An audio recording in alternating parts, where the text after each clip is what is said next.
You can grow your own sourdough starter at home using just whole wheat flour and water. Prepare 2 glass jars, whole wheat flour and water. It usually takes 5 to 10 days. Day 1. Mix 50 grams water and 50 grams whole wheat flour. Cover loosely. Day 2.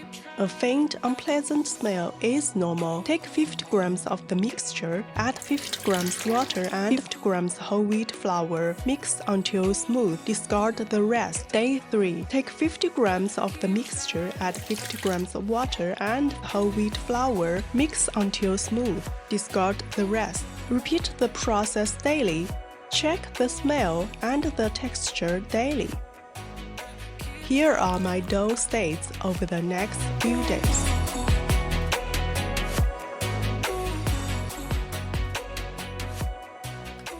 Day 9. I moved it to a slightly warmer spot.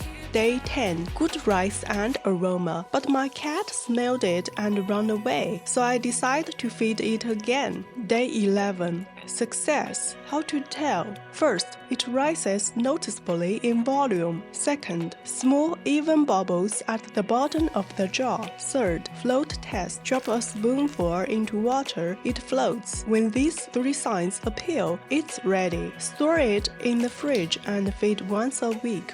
How to use it? To replace dry yeast in the recipe, use 20% to 30% sourdough starter based on the total flour weight.